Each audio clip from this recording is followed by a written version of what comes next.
Hello, ladies and gentlemen. Ziona here again, back with another Warcraft Rumble video, and today we're going to be doing an in-depth guide, beginner to intermediate, maybe even some advanced stuff, to Warcraft Rumble. From what is this game, should I even play this game, to some pretty specific stuff if you are playing the game that I know a lot of my viewers have had questions about. So I'm hoping in this video that I can touch on almost everything you guys had for questions and stuff like that, and put out some answers to maybe some things that people didn't know. And if I don't touch on something that you did have a question about, feel free to leave a comment in the video and I'll get back to you as soon as I can. I'm normally pretty good at answering all of my comments on my videos. And I'll leave you a little response trying to answer your question. Keep in mind, I'm not a game developer, so I don't know like ranges of character passives and like crazy nuanced stuff like that. But I do know quite a bit about this game. And in this guide, we're going to try and hit on absolutely everything. So to start this video out, what is Warcraft Rumble? Well, Warcraft Rumble is an RTS game. It's like a quasi-tower defense game, you know. You use your strategy along with the help of a bunch of these little minis here and heroes that you unlock through progressing through the game. And you use those to make a deck that's tailored to your own interests and stuff like that and your own strategy. And you use that to defeat either difficult PvE content from, you know, tough levels, really neat bosses with cool mechanics, to dungeons, or you can even jump into some opt-in PvP to beat like-minded opponents who have their own decks and their own strategies. And it's very fun, very competitive if you're into the PvP side of things. And even if you're not, the game itself is so good. It's really, really well made. Just an all-around ton of fun. Absolutely, you should play it. If you've ever played the game Clash Royale and you enjoyed it, you're in for an absolute treat with Warcraft Rumble, because this is just simply Warcraft Rumble, but just better. I'm sorry to, and I do love Clash Royale, but Warcraft Rumble is just strictly a better version of it. There's more content. It's, you know, very content heavy, Warcraft themed version of Clash Royale if you've ever played it. But if not, you know, the basis is you use your big brain strategy to defeat, you know, well-known Warcraft bosses and stuff like that. And or you can use your strategy to smash some noobs in PvP. It seems very simple, but it's a very in-depth game. It's very, very fun. And I think you guys are going to have a great time playing it. So we're going to jump in to some more topics here, but that's the quick rundown of what Warcraft Rumble is. Next up, we're going to talk about everybody's favorite part of Warcraft Rumble, and that is the minis, as well as the heroes. We'll discuss a little bit on the heroes. Obviously, it's what makes your deck, it's what makes your gameplay experience, and there's hundreds of minis to choose from, you know, from your big scary abomination to your little chickens. Like there's tons and tons of minis that all have different effects, different abilities, different uses, different costs to tailor your experience to how you want to play the game. Each deck that you build, you can have multiple decks for each hero. Sorry, you can have one deck tailored for each hero, but you can always come back and change this up.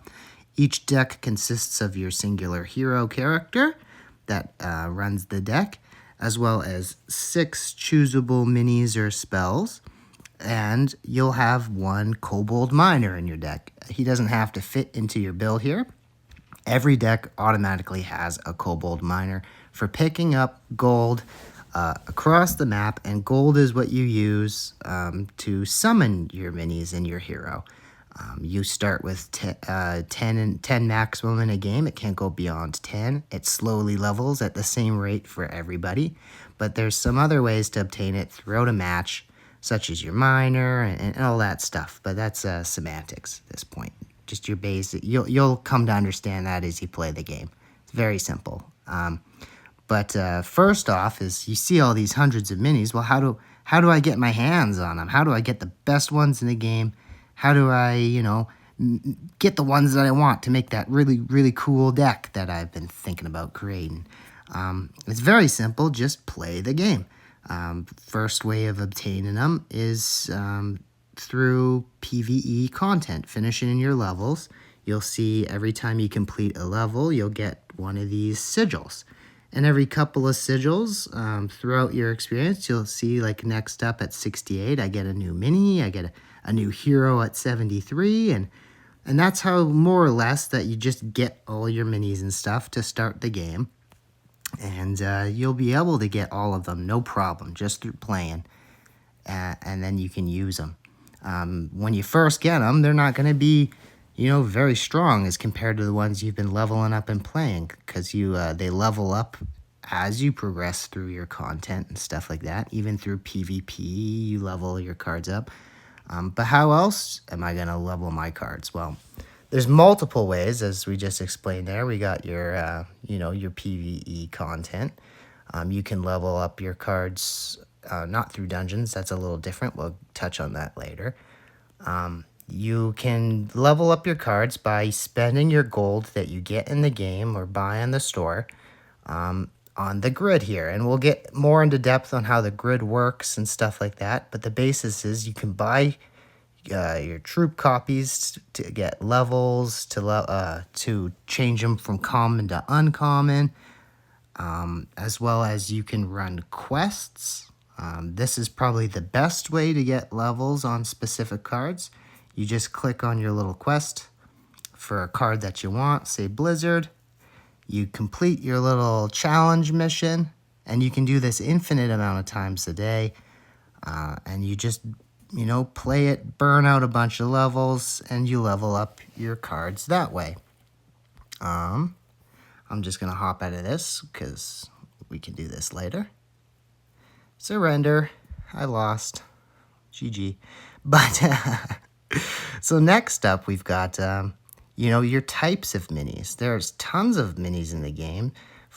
You got spells that you can use, which aren't a physical minion on the board that walks around. It's just a one-time use spell, or sometimes a multiple use spell in the case of some cards like Arcane Blast there. You've got your charge cards that charge into your opponent for extra damage, like the Prowler. You've got your stealth cards that come out invisible and ambush their opponent. You've got swarm cards where you can summon, hundreds and hundreds of cards all in one go. Like you got your raptors, like that. See, you can see multiples.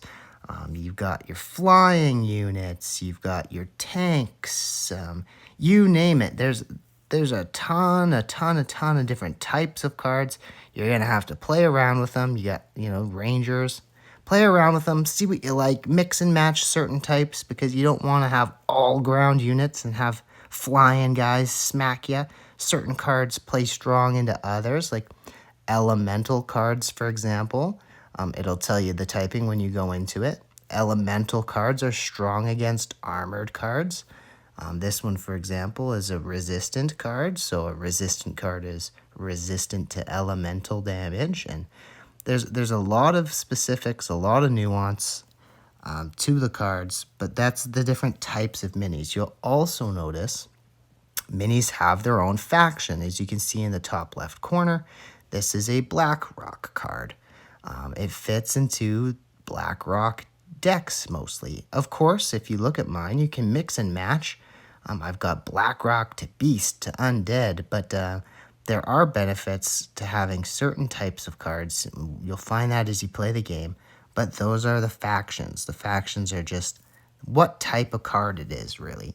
It doesn't make or break the game for you if you're mixing and matching factions.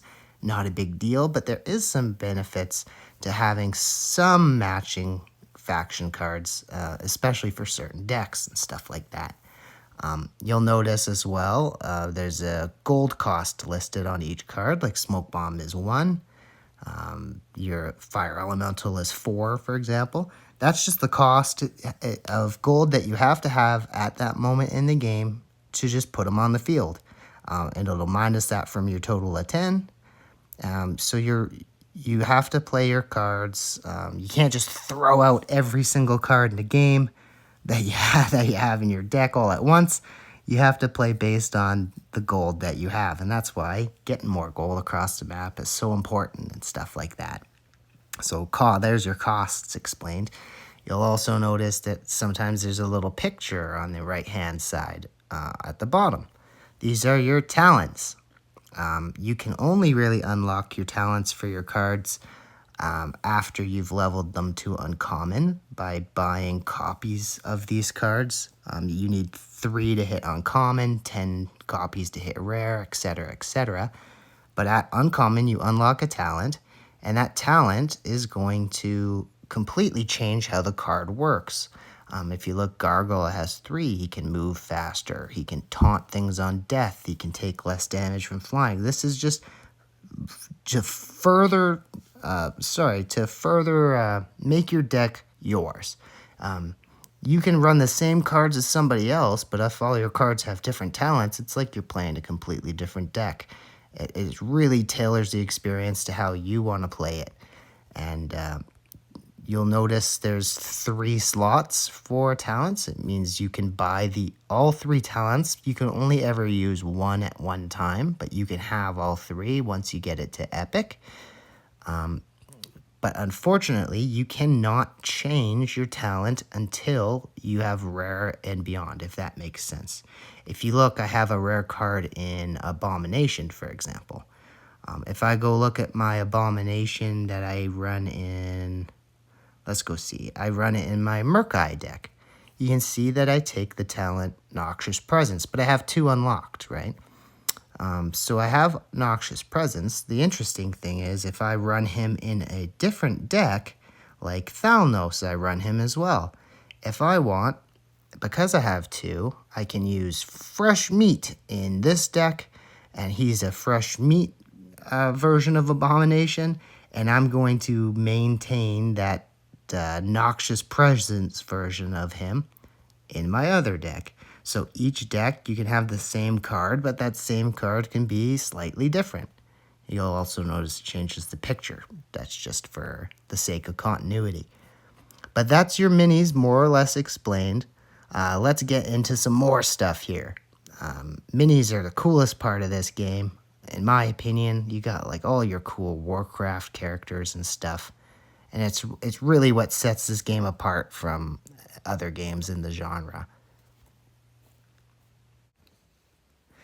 Next up on the checklist of things to discuss will be in-game currency, how you end up buying your minis off the grid and whatnot. And this is where we will discuss the grid and how more or less it works in its simplistic version. But in the game, you have currencies in energy, gold, cores, and big red buttons. Gold is notably your most important currency. It is used to buy minis from the store. It's used to buy tomes for hero experience, if that's what you want to spend your gold on. You name it, gold is what makes it happen. How do you get gold in the game? Well, also pretty simple, completing levels. On first completion, you're going to get gold for certain levels and energy for other certain levels. As you can see, if I beat this one, I get myself 100 gold, which is pretty substantial. Once you beat the levels, they are replayable again, once for each faction, and that's going to reward you with cores when you do finish it. As well as, I do believe you can get other stuff, maybe just cores, I'm not too sure. I think maybe you can, oh yeah, here we go. You get yourself a tome every time you beat it, which is just more hero experience. So that's gold, more or less.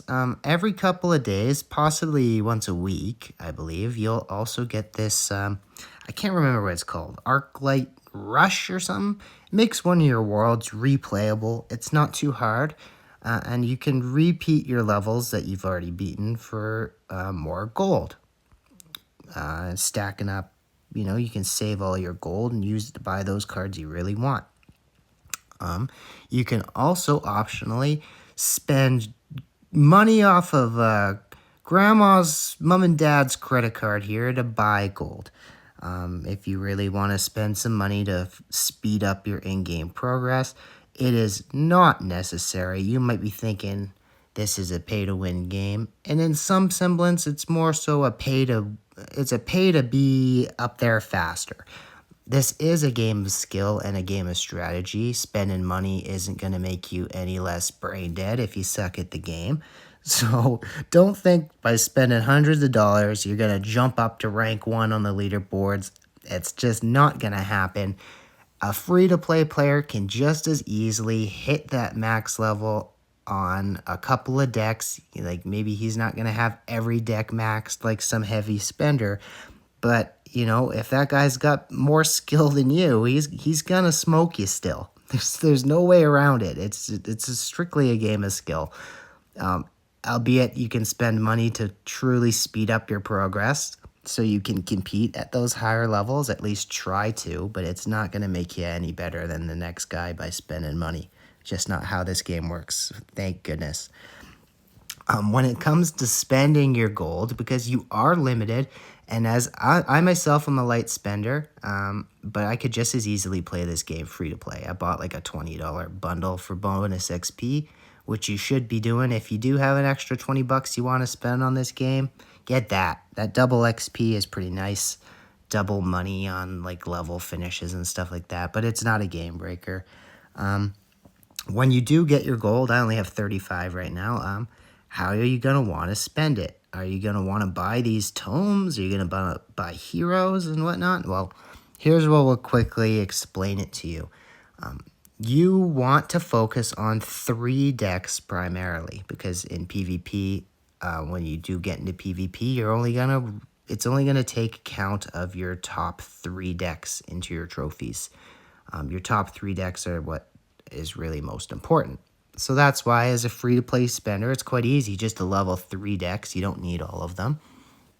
As well as your cards in PvP are dropped down to a third of their current level. They're not going to come out level 19, allowing free-to-play players also have their cards, closer to the opponents who may spend money, allowing you to be competitive at high trophies, even though you're playing completely free-to-play. And I love how they did this as compared to games like Clash Royale, where if you have lower level troops, you're just going to get smashed. Not the case in this game. Not nearly as bad, at least.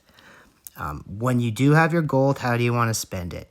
Well, my recommendation would be spending your gold on the grid. The grid is resettable with big red buttons, and it can be auto reset once per week if you don't like what's on it.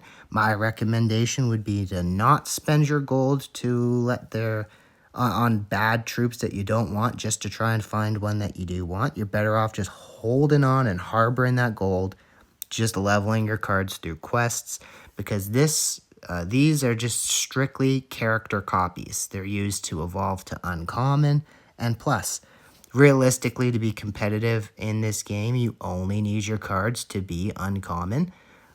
That's all that really matters is getting that first talent that you want to run. Having multiple talents is just a nice little benefit, but you don't need to get past uncommon. So a light spender in this game can truly, truly compete. Even somebody who's not spending a single penny will do just fine.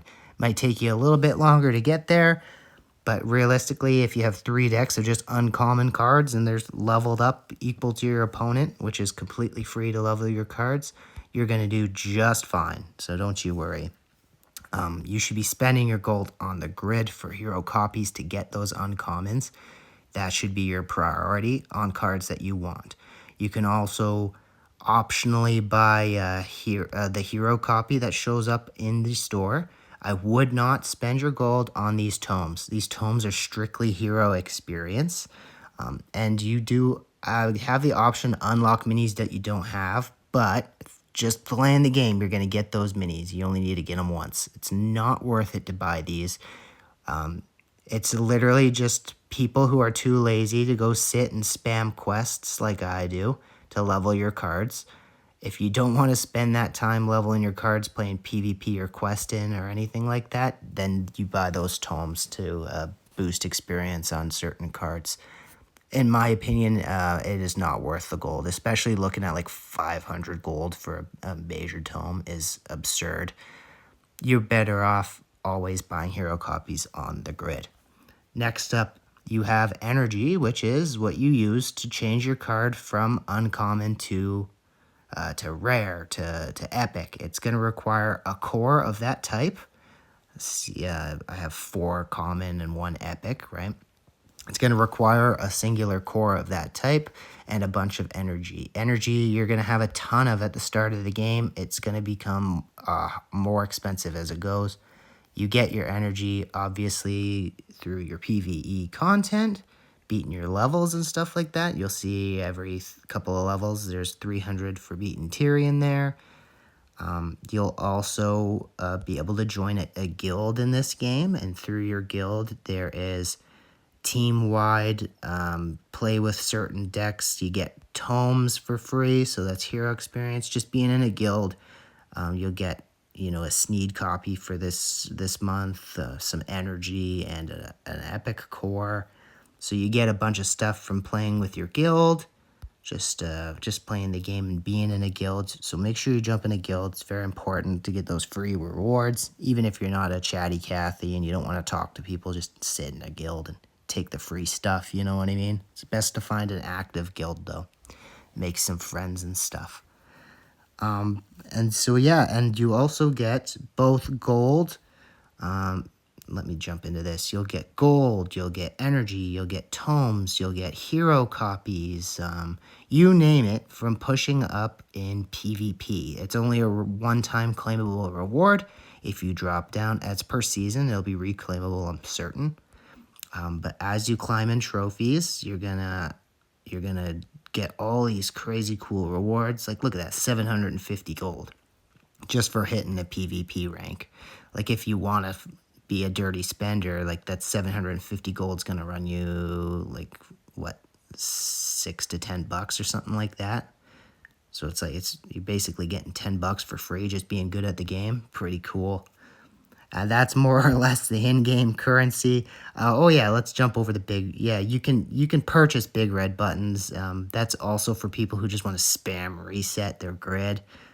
Just a huge waste of money, in my opinion. Sorry about these low battery things I'm getting. I'm playing on my phone, and I'm too lazy to plug this sucker in. We've also got the grid. You can see we're in groups of 4 or 3 lines of 3, 9, a 9 by 9 grid. The way that this works is a little convoluted, but as you buy things off the grid, it's going to drop cards and it's going to reset. I'm noticing that if I buy this Dracasath, it's going to reset these 2 cards completely, and it's going to take, you can see where it's highlighted, the cards that it's going to knock out, right? See how they get darker? Those are the ones that it's going to knock out. But you'll notice when it's in a vertical like this, you're going to knock out the entire run. It's going to disappear entirely for the up and down.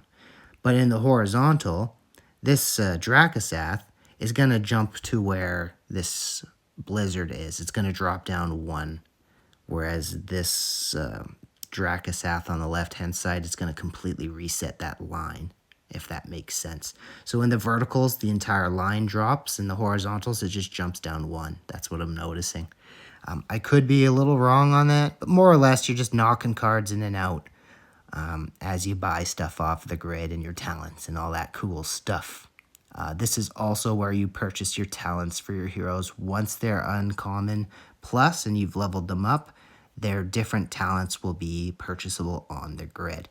Pretty self-explanatory. That's more or less how the in-game currency works. It ain't pay to win, guys. Before you start blabbing that you have to spend money to win at this game, it's no different than Clash Royale, except for it's a lot more gentler. You do not need to spend money to compete at the highest ranks. You just need to spend time. That's literally it. Whereas in Clash Royale, you have to have high-level troops. In PvP, your cards are knocked down to a third of their power, which is really big. My cards are like level 19, but in PvP, he's like level 7. You know what I mean? So it's a really nice way to allow people to be competitive in PvP without spending money. I really like how they did it here. Next up on the list of discussions, you may be looking at my deck and wondering, what's these gold, silver, and bronze borders on these cards? What's that all about? And this is called Valor. They may have renamed it, but basically army upgrades. It's going for bronze. It's going to level up a card that matches that slot by 1 level. Silver 2 and gold 3, capping out at gold. As you can see, this one, for example, is plus 3 levels to a tank unit. If I were to put a zap there, we lose that bonus, and the card is level. My gargoyle's level 14. If he's in the tank slot, he's level 17. These are going to work in PvP. It's exceptionally important. And you may... Oh, hi, kitty. Jesus, a little hyper boy.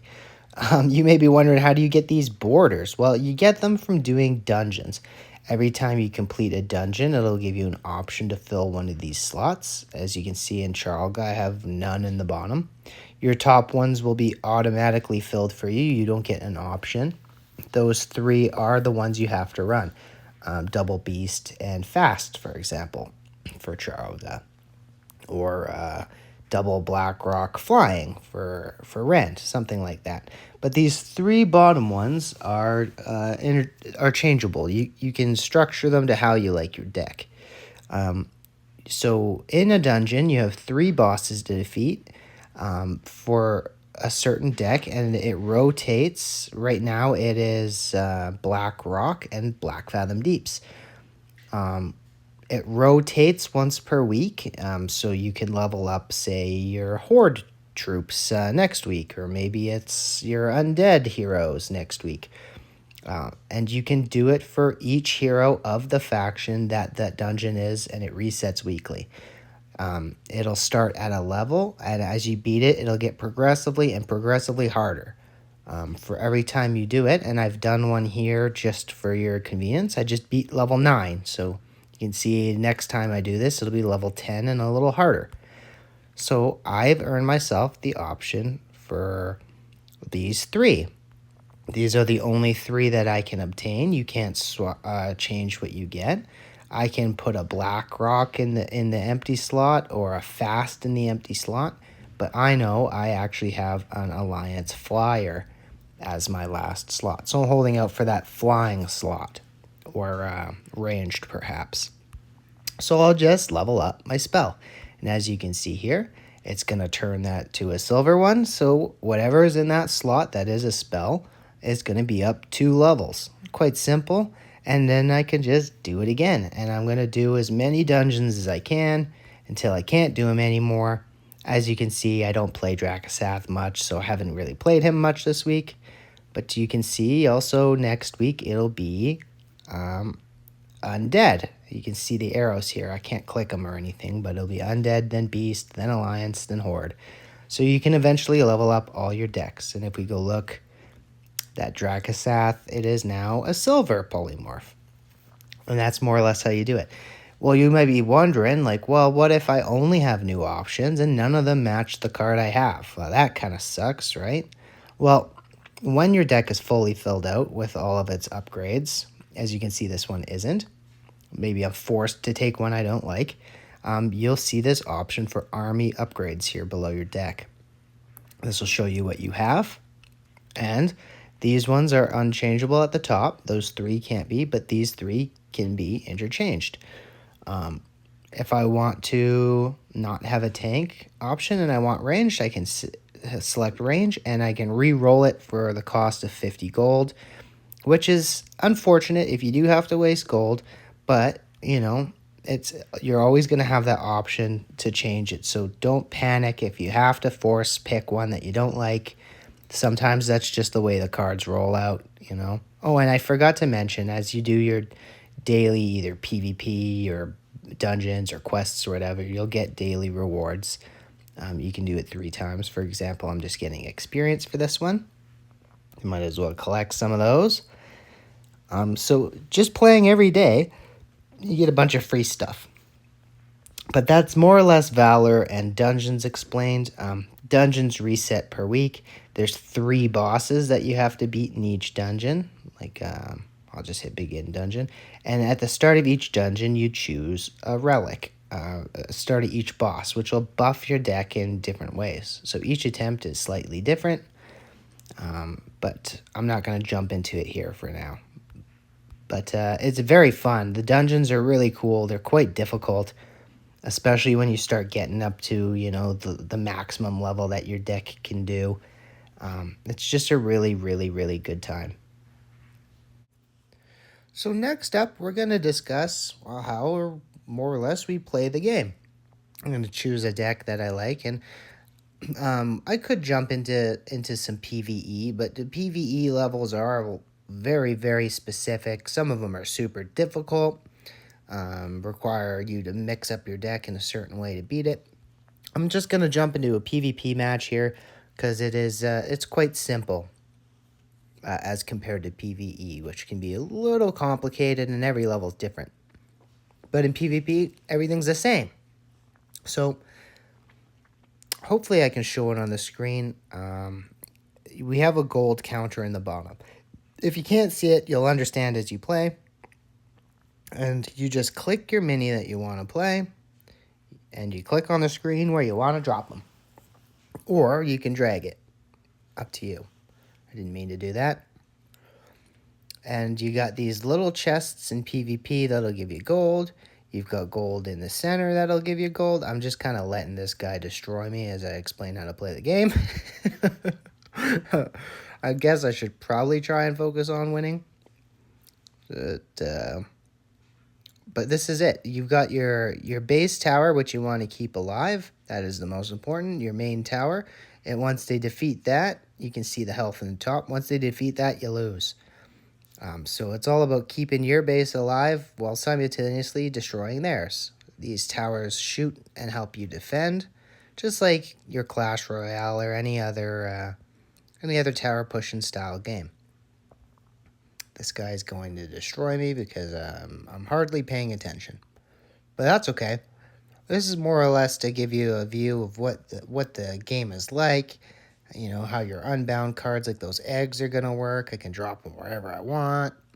Whereas cards that you have to, you know, place on the ground, you can see these blue squares around your base here. That's the only place you can play them. Stuff like that, right? Whereas an unbound, I can play it wherever I want, except for on their base. And it'll show you with the red square where you can't play it. I'm probably going to take a loss on this one. Don't you worry, guys. I'm more so just showing you what the game looks like. Also, this guy's pretty damn good. I'm going to be honest. His deck is pretty big. But I don't mind taking a loss. If I was focusing, maybe we could get a win going. But he is playing a Dracasath deck, I do believe. Or never mind, he's actually being dumb. He's playing a Tyrion deck. But that's more or less PvP. That's how you drop your cards, how you play your cards, how spells work and stuff like that. Very simple. Well, I won't say very simple. It's actually pretty in-depth and takes a lot of skill. And then you've got your little quests. We'll jump into a quest here because it's similar to... This is basically an easy version of your PvE levels that you're completing throughout the game. You got your boss. I got this chicken boy, for example, for my boss. And you can click on him and you see exactly what he does. You can click on the enemy towers, see what they do. You know, you click on all the stuff and it'll give you an understanding of how they work. You got your meat and stones and stuff. It's a lot different than PvP. You've got these little arrows you can turn around and have your troops walk in different directions. But we'll quickly run through this. We'll show you how it works. This is a this is a Rend Black Hand deck, and it's all about cheap flying cards. There's all sorts of different decks that you can play, different strategies you can use, and nothing's theoretically better than anything else. It's just all how you play the game and what you're best at and what's the most fun to you. This is a really great game. Something you can, even if you, sorry, I got heartburn. Even if you don't want to take this game extremely seriously, you just want to play for fun. It's one of those cool games that, you can take 5-10 minutes out of your day and just mess around and have a good time just for laughs, right? And I should probably try not to lose the quest, as this is technically the easy content of the game. But we're getting there. But you can see more or less this is how it works. This is the quest portion I was talking about, how you're going to level up your cards. And there's a little win. And at the end, you get some minor experience for one of the cards in your deck, and then you get some major experience for the card you selected. So that's just your PvE content. You can see I have a 3x bonus up at the top, and currently this one is just a normal quest. You can tell because the button is green and not blue. But when you do your quests, they can be normal experience, like now. It can be 3x experience for the card or 5x experience for the card. And each modifier is going to make it a little harder, but it's still quite easy to do quests. That's how you level your cards. You just burn out a ton of quests, level them up, and then go smack kids with them in PvP. That's more or less the gameplay. I know I wasn't like showing anything crazy, but that's just what it looks like. It's quite simple in concept, but in practice it becomes. Sorry, my pops is texting me. In practice, it becomes quite difficult. And there's a lot of fancy nuance to this game. I think you guys are gonna have a great time with it. One of the things I've yet to show is what PvE content in this game looks like. So, for the sake of just showing you guys, having a little bit of fun here in the video, I'm going to choose one of my favorite decks that I have in the game, and I'm going to go try and beat one of these PvE levels. I haven't done PvE in a while. I'm a very PvP-oriented player, but we'll show you kind of what it's like. Each level is completely different than the other, making it really, really fun and challenging. In this one, for example, I need to awaken Gish by dealing damage to him, while all of these little guys are going to slow and poison me on my way to him. And then when I awaken him, he's just going to run right at my base and kick the ever-living heck out of me. So let's see how we do. We want to try and get these chests, because the chests are going to give us bonus gold. All the while, sorry, talking to my dad about the pupper dog that they had to put down today. Sad day for my parents, for sure. But on a friendlier note, we're playing video games. So you can see we capture these little summoning things as we take them, meaning I can now put troops down there once I take it. It looks like I'm a little over leveled for this PvE content. You see how annoying these guys are. They're just killing my stuff, slowing. That's how this one seems to be working. I think I should be able to beat this one, no problem. We can hope, at least. Try and get my little guys out. And this one is all about dealing with these stupid casters so I can get into the middle before the timer runs out. You'll notice there's a timer in the top. There's also a timer in PvP games. There's an overtime where there's double elixir. Currently, we're just going to try and get this guy awakened and hopefully have enough elixir left over that I can beat him when he comes out. Looks like we awakened him. Alright, I've only got 4 right now. No flying troops. Let's see if we can't beat this. Oh, goodness. And he does so much damage. I want to try and get him real low. Please don't. kill me yet. No! Ah, this is why I'm stuck on this level. It can be pretty tough. But, I mean, each level has its own unique challenges, and they're all completely different. If I were to play another level, you'd see, like, let's just jump into Araj, the Summoner. Let's see if we can beat this guy and get some gold to go buy some troop upgrades. So what's this guy do? Looks like he's got a bunch of... Oh, goodness. Creates Banshees when they die. Banshees will take over my cards for his own. My goodness, all of his troops spawn Banshees. So let's see how this goes. This one's going to be rough, too. We got to get our little miner out to go get some extra gold for us. And let's see. Let's go take over this. I want to try and ignore his units. Oh, goodness. Kill it. See. That's a problem. He's just going to take over all my cards. Get out of here. I don't know how I'm supposed to beat this one either. I'm on some of the harder levels for sure. They are just a pain in the butt. Oh, yeah. Okay. Oh, my goodness. This is ridiculous. They just take over all your cards. So I'm going to have to, like, put together, like, a cheapy, like, a cycle deck or something in order to beat this one. Because him taking over my major cards is going to just put a complete end to me. Oh, yeah. I have no chance. Yep. But yeah, as you can see, I mean, they're not easy. Like, these levels are pretty tough. And even my cards being over leveled, it's going to take some strategy and some planning, careful planning to finish these PvE levels. But it's a really fun part about the game. Like, it's not easy. Like, you can see they've got the green buttons on the levels. That means it's easy compared to the level of my deck, meaning I should be able to beat it, but it's still quite difficult. Like, if I pick a lower level deck, we should see... Oh, maybe not this one. Let's do like a Charlga or something. No, still... Here we go. This should be a low level deck. It's not showing for some reason. It's being weird right now, but normally the colors of these levels determine the difficulty.